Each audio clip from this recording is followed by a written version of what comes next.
Hello friends, very good morning all of you and welcome all on કૃષિ ભંડોળ. તો friends, આજની આપણી જે એમસીક્યુ સિરીઝ છે કે જે જનરલ એગ્રીકલ્ચર રિલેટેડ આજની આપણી એમસીક્યુ સિરીઝ છે. તો આજની આપણી એમસીક્યુ સિરીઝની આપણે શરૂઆત કરીએ તો આજનો આપણો ફર્સ્ટ ક્વેશ્ચન છે કે છોડને સ્થિતિસ્થાપકતા કોણ પૂરી પાડે છે. તો છોડ આપણો જે છે કે જેને સ્થિતિસ્થાપકતા જે પૂરી પાડવાનું કામ કરે છે એ છે મૂળ. મૂળ દ્વારા આપણો જે છોડ હોય છે કે જે ટટ્ટાર ઊભો રહી શકતો હોય છે. અને આપણને મૂળની જો વાત કરવામાં આવે તો આપણને ખ્યાલ છે કે મૂળ છે કે જેના બે પ્રકાર હોય છે. એક તો છે તંતુ મૂળ અને બીજું છે સોટી મૂળ. ત્યારબાદ આપણો નેક્સ્ટ ક્વેશ્ચન, પરંતુ આપણે નેક્સ્ટ ક્વેશ્ચન તરફ જઈએ એની પહેલાં તમે આપણી ચેનલ કૃષિ ભંડોળ છે એને લાઇક કરો, શેર કરો અને સબસ્ક્રાઈબ કરો. અને જે પણ ફ્રેન્ડ્સ આપણી જોડે જો નવા જોડાય છે તો જો એ લોકોને આપણે ટેલિગ્રામ ચેનલમાં જોડાવવું હોય તો એ માટેની જે લિંક છે કે જે ડિસ્ક્રિપ્શન બોક્સમાં આપેલી છે, તો એ લિંકનો યુઝ કરીને એ લોકો આપણી જોડે આપણી ટેલિગ્રામ ચેનલ છે કે જેમાં જોડાઈ શકે છે. ઓકે, તો સ્ટાર્ટ કરીએ આપણો નેક્સ્ટ ક્વેશ્ચન. પ્રવાહી માધ્યમમાં અર્ધપારગમ્ય પટલ દ્વારા દ્રાવણ ઓછી સાંદ્રતાથી વધુ સાંદ્રતા તરફ થતા દ્રાવણના પ્રસરણને શું કહેવામાં આવે છે?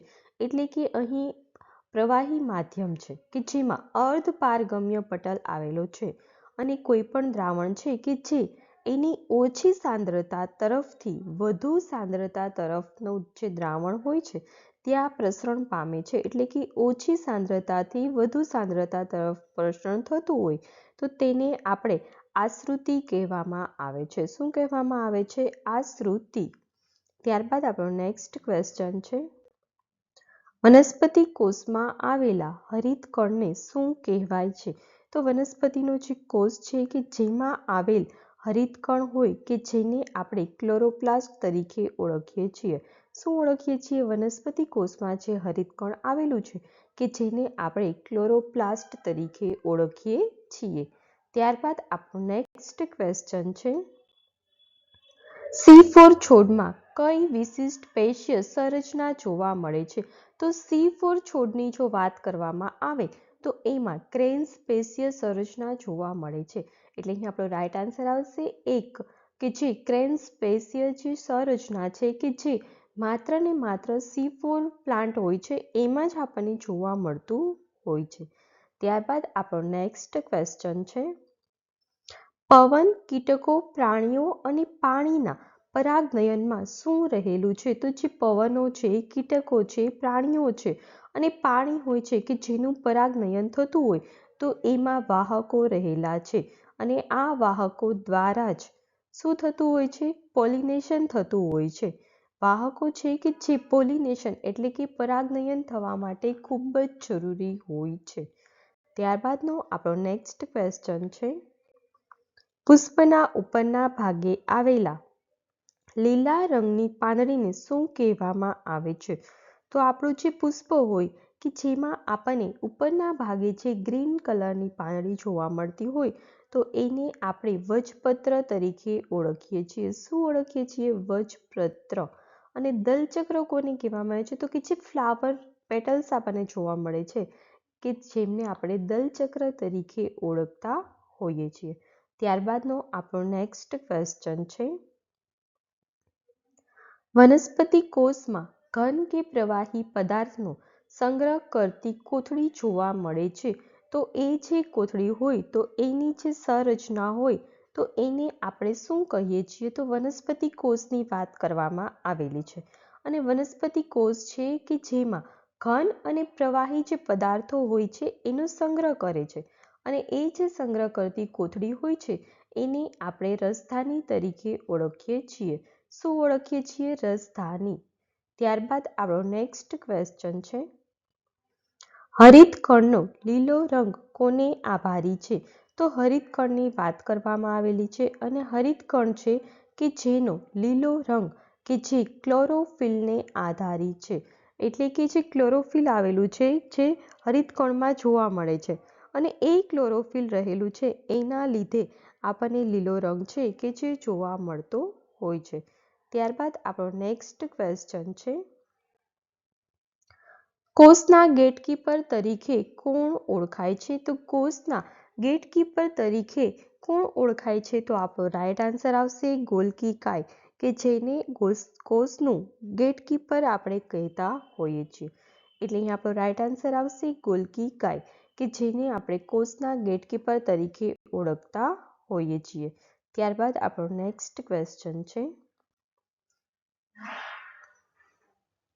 કોષની સૌથી નાની અંગિકા કઈ છે? તો કોષની સૌથી નાની અંગિકાની જો વાત કરવામાં આવે તો કોષની સૌથી નાની અંગિકા કે જે રિબોઝોમ્સ છે, એટલે અહીં આપણો રાઈટ આન્સર આવશે રિબોઝોમ્સ, કે જે કોષની સૌથી નાની અંગિકા છે. ત્યારબાદ આપણો નેક્સ્ટ ક્વેશ્ચન છે, કોષરસ અને અંગિકાઓ ફરતે સૌથી બહારના આવરણને શું કહેવામાં આવે છે? તો જો કોષરસ છે અને એના ફરતે જે અંગિકાઓ આવેલા છે, તો એ અંગિકાઓનું જે બહારનું જે આવરણ છે, કે જેને આપણે કોષરસ પટલ તરીકે ઓળખીએ છીએ. અને આ જે કોષરસ પટલ છે એ મેં તમને જ્યારે વનસ્પતિ કોષનો લેક્ચર લીધેલો હતો ત્યારે તમને સમજાવ્યું હતું કે અંદર આ બધી અલગ અલગ પેશી રચના, કે મતલબ આપણને જે વનસ્પતિ કોષના જે અંગો છે એ જોવા મળતું હોય છે. અને આ જે અંગો હોય છે એના ફરતે આપણને એક પટલ સ્વરૂપે જોવા મળે છે. અને એ જે પટલ હોય છે કે જેને આપણે કોષરસ પટલ તરીકે ઓળખતા હોઈએ છીએ. ત્યારબાદ આપણો નેક્સ્ટ ક્વેશ્ચન છે, હરિતકણમાં આવેલું કયું દ્રવ્ય પર્ણમાં સૂર્ય ઉર્જાના શોષણ માટે જવાબદાર હોય છે? તો હરિતકણમાં કયું એવું દ્રવ્ય આવેલું છે કે જે દ્રવ્ય સૂર્ય ઉર્જા હોય છે એના શોષણ માટે જવાબદાર હોય છે? તો અહીંયા આપણો રાઈટ આન્સર આવશે ક્લોરોફિલ, કે જે ક્લોરોફિલ દ્રવ્ય છે કે જે સૂર્ય ઉર્જા હોય છે એનું શોષણ કરે છે. ત્યારબાદ આપણો નેક્સ્ટ ક્વેશ્ચન છે, દિવસના પ્રકાશ દરમિયાન છોડની પ્રતિક્રિયા ખાસ કરીને પુષ્પ સર્જનની પ્રેરિત કરે તો તેને શું કહેવામાં આવે છે? તો એનો આપણો રાઈટ આન્સર છે પ્રકાશની અવધિ. ત્યારબાદ આપણો નેક્સ્ટ ક્વેશ્ચન છે, કેલ્વિન ચક્રમાં ગ્લુકોઝ પરમાણુનું સંશ્લેષણ માટે કેટલા એટીપીની જરૂર પડે છે? એટલે કે કેટલા એટીપી અણુઓ રહેલા છે? આ જે છે કે જે શું છે એટીપી અણુઓ, તો કેટલા એટીપી અણુની જરૂર પડે છે? તો ટોટલ એટીપી અણુની જો વાત કરવામાં આવે કેલ્વિન ચક્રમાં, તો એમાં 18 જેટલા જે એટીપીના અણુઓ હોય છે કે જેની જરૂર પડતી હોય છે. એટલે અહીં આપણો રાઈટ આન્સર આવશે 18.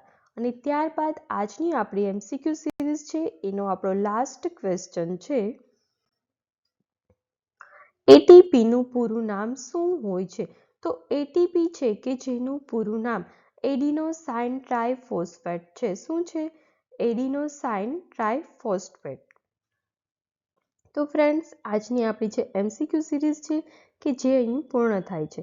આપણે કાલે ફરી મળીશું નવી એમસીક્યુ સિરીઝમાં. ત્યાં સુધી તમે આપણી ચેનલ કૃષિ ભંડોળ છે એને લાઇક કરો, શેર કરો અને સબસ્ક્રાઈબ કરો. અને જે પણ ફ્રેન્ડ્સ આપણી જોડે નવા જોડાય છે, તો જો એ લોકોને આપણે ટેલિગ્રામ ચેનલમાં જોડાવવું હોય તો એ માટેની જે લિંક છે કે જે ડિસ્ક્રિપ્શન બોક્સમાં આપેલી છે, તો એ લિંકનો યુઝ કરીને એ લોકો આપણી જોડે આપણી જે ટેલિગ્રામ ચેનલ છે કે જેમાં જોડાઈ શકે છે. Thank you.